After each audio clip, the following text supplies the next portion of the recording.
Hello, everyone. My name is Steve. It's kind of weird speaking into a Zoom call. I don't know.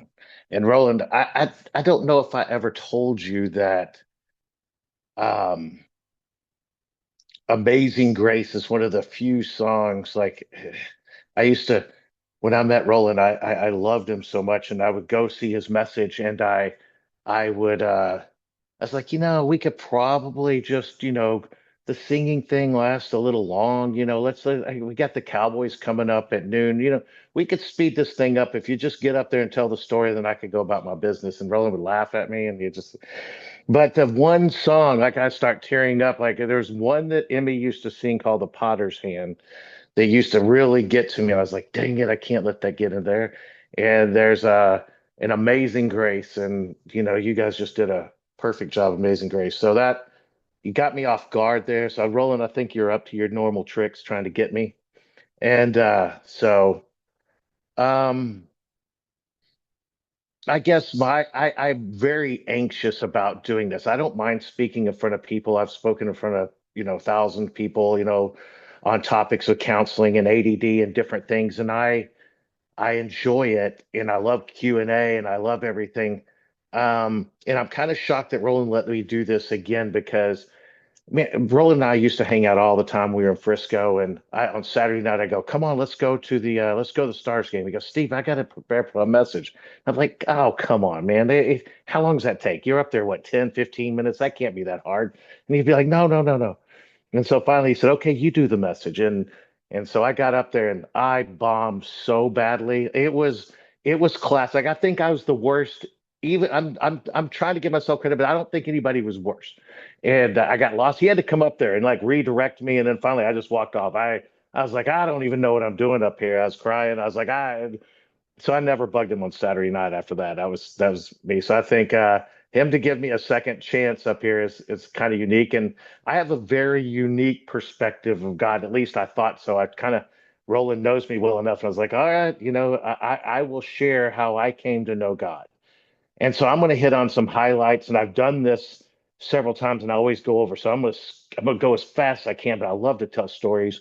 You guys are gonna have to hang on. So if I start babbling, just I don't know if there's a little slap button on the Zoom thing, slap me around a little bit. But my parents had me when they were 18 years old, and my dad was an alcoholic, and he used to take me if at a young age, 4 or 5 years old, he'd take me to the bar. We were best friends. We could hang out together, and my mom would have to pick us up from the bar. Never really thought anything about it. That just seemed normal to me. And somewhere my dad got sober and he used to when I was in first grade, he got sober. My sister was born, and he would come pick me up from school because he'd have to go on road trips to sell his goods or whatever. And I was so excited when I hear that PA come over, and I knew it was going to be me because nobody else ever got taken out of school. And I was always like later, I was like, Dad, why did you always take me out of school? Like, and he'd go, I knew I'd stay sober if I had you with me. And we were so close. He let me drive a car at 7 years old on a freeway. Like, I mean, I'm talking like literally drive a car, and it was on Preston Road when there was nothing there a long time ago, but Roland knows where Preston is very well. So does Karen was there. But we were just very, very close. And so once he got sober, my mom was like, okay, you're going to go to church. Now, they didn't go to church, but they were sending me to church. And I would go to the South Garland Baptist Church, and this bus would come up with the squeaky wheels. And when I'd hear those squeaky wheels, I'd go, oh no. I mean, I would hide my shoes. I did everything to not go. And I was like, I would like just be running around the house. And you have to understand, I was a very, very difficult child. I was spanked in school from kindergarten all the way till I left to go to prep school when I was 17. I knew every principal on a first name basis. I don't know why they kept spanking me. It didn't have any effect. I mean, I got a pretty tough behind, I guess, but um, they just kept doing it. And so I would, like my mom would get so frustrated with me, but I never ever went to church and thought, wow, that was amazing. Or, wow, I had 1 ounce of fun. I couldn't wait for it to end. I'd be sitting in Sunday school just going, just wrap it up. Let's go. And it was always, I felt devaluing. I felt like it was telling me to be good, and I wasn't good. And it was telling me it was about behavior, and my behavior was horrible. I was severely ADHD. I just was as impulsive as can be. I wasn't mean. I wasn't a bully. I didn't do anything like that. I took up for myself. I would get in lots of fights because I wouldn't back down from anything, but I wasn't an instigator. I just, I didn't, I just had a very challenging aspect there that I would talk, if the teacher got mad at me, I'd go right back at him. I just didn't back down to authority. I didn't care. And so consequently, they tried to beat it out of me, which I always thought was funny. If I got in trouble for fighting, they were going to hit me, but it happened all the time. Um, so when I was at church, all I heard was devaluing. All I heard was you're not good enough. All I heard is, God only likes people that behave well and do things right, and that make good grades or try really hard. And that was the exact opposite for me. And honest to goodness, I would go to school and say, today I'm not going to get in trouble. And by 10 o'clock, I'd be in trouble. And so the last thing I wanted to go to Sunday school, and I played hockey. And God blessed me. I was a very good hockey player. It scholarshiped me into a prep school and college, and I got to play Notre Dame and all these schools and Air Force and travel all over the country and North America to play hockey. And that was my God. Me and my dad and hockey was my God because that's the only place I ever felt that I was effective or valued or loved. And I went to, I got to check. Yeah, I get going. I went to vacation Bible school, and this lady is whatever you picture as a church lady, almost like Dana Carvey on Saturday Night Live. She cornered me, and I was like, oh no, I kind of got separated from the herd. And she put me in a pew and she started asking me a bunch of questions. And to this day, I couldn't tell you. And I would go, yes, no. And she'd go, are you sure? And I was trying to read her and decide, what are you saying? And I finally got through the list of questions, and she kind of hugged me in that church lady smell. I can remember that. And I just wanted to go. I got home, and then about a week later, we got a letter in the mail, and I can tell you exactly where I was standing when my dad goes, Steve, congratulations. And I was probably 10. I go, for what? What'd I do? He goes, you got saved at church. It's like, really? I got saved? Like, what does that even mean? I don't know what you're talking about. And then I figured it out. That church lady got me, and she did something, and I agreed to something, and now I needed to be baptized, which I was done about a few months later. But I have no idea. I was telling my dad, like, I don't know. And I told the story. He laughed. He was just shaking his head. I was like, I just wanted out of there. And I think I might be one of the only people to ever get kicked out of vacation Bible school. I got in a couple fights, and I just didn't enjoy it. Now, when my dad was getting sober, we got a new house and things started going well. And he uh he would keep his AA book in this one day at a time book in his bathroom. And I shared a bathroom with my sister, and I don't know if you know anything about girls, but they take up everything. And so I would go to their bathroom to shower, and I would sit in there and I would read his AA book, and I would read the one day at a time. And what was incredible to me was this is you would read about God, and I would go to AA meetings. I heard all the stories, and I would hear about God healing these people, and I would start reading this book, and God came to life to me. This was a healing God. This was the coolest God ever. This God wasn't about behavior because all these people had horrible behaviors and did horrible things, and God loved them. And it would talk about God right there, and we would pray. And I was like, hey, hang on. I'm not anti God. I'm anti establishment God. I didn't say that in. when I was in sixth grade or whatever. But I was anti that. And I know, and I stopped going to church because I got too big to get to make to go. But I would always read about that kind of God and how healing, and no matter what you did, he was still there and he had your back. And that's the God I fell in love with. And that God wasn't angry. He wasn't like, oh, Steve, you talked in class today, therefore you sinned. And so I kind of started to create this connection, and I started praying, and I loved that God because I knew whenever I made the mistakes I made, just like all the alcoholics did, that God had my back. And I would say, I'm sorry, I tried today. And that God knew me and he agreed. Um, I ended up playing hockey in Houston when I was 16 years old. And after the game, two coaches came up to me and from a school called Kent Prep School in Kent, Connecticut. And it, was in the New York Times, one of the top 8 schools in the world at one time. I don't know where they stand now. It's like Exeter or Hotchkiss or Choate, or I'm not sure you've heard of them because I never heard of them before that. But they gave me tickets and said, fly up here. And so I went up there and they said, and it was way past application time. Everybody had already been accepted for the following year. And this was in March, and all the letters had already gone out in January and February. So they said, we need you to apply now. And so I took a test when I was there. And so I applied. Actually, my mother did the entire application. I didn't do any of it.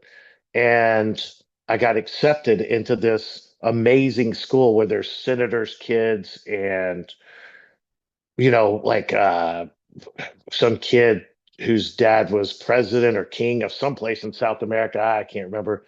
I just remember he had a big head and I called him Cabeza Grande. But it was like these really like all these people were famous. Like Marshall Fields was there. And you have to be old to know there used to be a department store called Marshall Fields.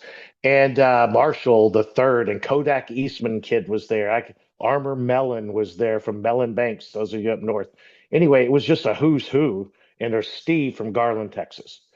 And there was a handful of athletes, and there we had it was an Episcopal church. We had church 4 times a week, and if you thought I hated South Garland Baptist Church, Kent School Church drove me insane, and I created ways to skip church. I found a hole in a wall where I could hide. I did everything to avoid that same devaluing situation. It was never about you guys are awesome. You're amazing. You guys are in this great place. It was always conformity and the rule of law. And you would sit and face straight forward, but the teachers all faced you like this, and they would stare at you. And if you did anything wrong, you would get hours.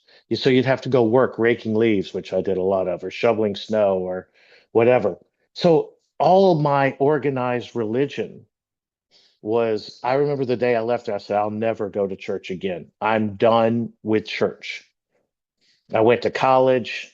I actually started an adult children of alcoholic group at college and ran that for a while. And I got a double major in business and psych, but I didn't go to church. And I actually read the Scientology book. I liked the psychology of it. It didn't like anything to do with the religion part of it, but the psychology was actually kind of interesting. But when I graduated, my dad was kind of in a doing something with the Unitarian Church, so I started going to church with him, and there was a Reverend K, and I, she kind of touched me. She took the organized part of it, and she loved me, and she introduced me that God is love, and it was everything that I had kind of an advanced course from the AA or the healing God, and that we're all connected. And it really touched me. She was there when my twins were born at 28 weeks, and they thought one of them was going to die. And she prayed over him and she said, this baby's not going to die. And all the doctors were like, we're in the neonatal ICU. And they're like, oh God. And she goes, move the other twin closer. And they moved the other twin closer. And within an hour, all of his vitals returned. He was 2 pounds and you could see his heart beating. You could see through his skin. And she prayed and prayed and prayed, and she grabbed his little hand and she said, "He's not going to die." And it was a miracle, the first real miracle I'd ever seen in my life. And even the doctors, like, who is that lady? And I was like, it's Reverend Kay. And she was there the day my dad died, and she's since passed. But I love Reverend Kay.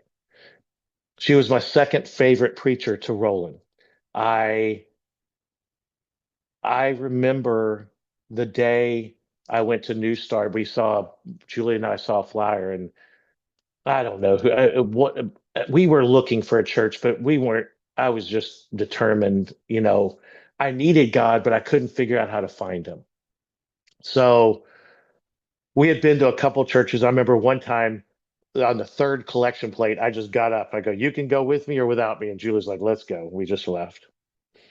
Um, I went up and there was a picnic after church. And it is not something I would normally do, but something made me go. And there was Roland. He kind of comes over and starts talking to me. I was like, "All right, I'm going to lay it down to you. I'm going to tell you what I think. I don't believe in a devaluing God." And I used to say this at prep school in theology classes and make the Reverend cry. She would get so upset. I said, "I cannot fathom a God with anger management issues. Everybody tells me that I have to be forgiving and loving, yet my God is going to get mad at me if I make a mistake. That seems preposterous." And Roland goes, "We can work with that." It's like, "Yeah, you're full of it. You just need people over here." And so I kept testing him and testing him, just kept being as honest as I would, hoping at one point he would just say, "Go away, Steve. You're too crazy." But he kept going, "Steve, I'm going to share some people that believe." And he talked a little bit about John Wesley. He said, "I'm going to share some people that believe very similar to you." And I believe a lot of the Bible is, parables that we can live by. I'm not anti-Bible, but I can't believe in, being a counselor. I cannot believe in a place where sick people go to, go to hell. I believe in free will, but I can't, it just doesn't make any sense. I see very, very ill people make horrible decisions. I believe in a healing God. And when we pass on, and he goes, "A lot of people believe like you, Steve." I was like, "Okay." And it's nothing I'd ever heard. I'd battled and battled and battled. So I was like, "All right, we'll go back to Julie." And we went back and we went back. And I'm still seeing if Roland knows what he's talking about. So I'm still here with him, of some 23 years later, from a man I love. And my father passed away in 99 at 56 years old of cancer. And Roland came along a few years later. Me and my dad, like I said, were best friends. He was best man at my wedding. My dad and I were so close. It was devastated me. And they played Amazing Grace at his funeral. And whenever Jeff and Diane were playing that, it it really it brought me back to that time and how Roland filled a void. And we used to work out together and we used to talk together, and our conversations were so deep. And now we talk once a week, and I just missed that connection. It makes me think. And Roland, I got leukemia a few years ago, and this is how I know there's a God. And I was sitting in a church in Allen, and Benny Perez, a guest pastor, was speaking, and he stopped in the middle of the singing and he looked directly at me. And he goes, "Somebody in here's sick." I was like, "Yeah, there's probably a lot of sick people." But I just found out, I didn't even know what I had. I just knew I had leukemia. My white blood cell count was through the roof. And I looked at Julie and I go, "Did you tell anybody?" She goes, "No, I haven't told anybody. We don't even know that many people." And I was like, "Wait, you sure you didn't tell anybody?" And he's staring right at me. There's probably 300 or 400 people in there. And he stopped the singing and he's staring at me. He eventually got me to stand up because I'm looking around like, and everybody put their hands on me and prayed. And when I sat down, I wept for over an hour, and my blood felt like it was on fire, not in a painful way. And I believe that was God healing me. And I just kind of rocked. But when I say fire, from the tip of my fingers, toes, head, it was burning. And I left there. and I started to walk and I started to play Christian music of all things. I know Roland has given me grief over this. And I would go for a 3 mile walk, and God would come and talk to me and say, Steve, you're going to be okay. And I had a very aggressive, very, very aggressive leukemia. And he says, Steve, you're going to be fine. You need to work on your trust and your patience. And now, when he would talk to me, I would go about a half a mile and he would tell me, he would reassure me, and I wouldn't even know where. I don't know who I passed. I don't know what I did, but I know I'd be a half a mile down the road. It was like you were in a trance and I'd come to. And I can tell you the songs I'd be listening to, and I know the songs were, you know, 5, 7 minutes down the road, and I would start to weep again. And so every time the presence of God came on me, I would weep. And now, I look back at I would walk when I did my bone marrow transplant. I would get up and walk 3 miles, and I'd walk in a circle, just a circle, and over 100 laps, because around the nurse's station you couldn't leave because your immune system's so poor. And God would talk to me in those headphones, and the nurses would come in and say, "What did God say?" And I would say, I would tell him that I'm going to be okay, and they'd be like, "Well, And he also told me, and I know this is going to sound strange, I'd be the fastest person to get out of treatment in the bone marrow transplant. And by 2 days, the doctor walks in 2 days earlier than anybody else had ever been released and goes, "Go home." And I couldn't, just ripping the stuff out of my ports and everything else. I couldn't wait to get out of there. Um, I'm working on now. I guess I got a little lost and I didn't get to go over all the things that I really wanted to say, and my time is kind of up. But I want to say that, you know, whenever Julie and I met and Roland married us on Y2K, I don't know if anybody knows that. We got married at the moment it turned 2000 at midnight. Just what a cool experience that I lost my dad, my job, and I was going through a divorce all in the same month. I was devastated. And I met Julie, and God delivered Julie to save me. I was down. Then I met Roland, and God delivered the people in my life when I needed them the most. He enabled me to play hockey, to be able to. There's no way I could have got to Lake Forest College and gone to grad school from South Garland High School. He's always been there if I just listened and allowed him to be there. And he was just like what I always thought he was, which was loving, sidekick, main kick. I don't know, whatever you want to say, but he was there for me when I needed him. He's been there when I don't need him. He's been there the whole time. And it's just up to me and my ego whether I allow him in. And that's my God. And that's how I discovered it. And I ran over by 3 minutes. So I'm sorry, Roland.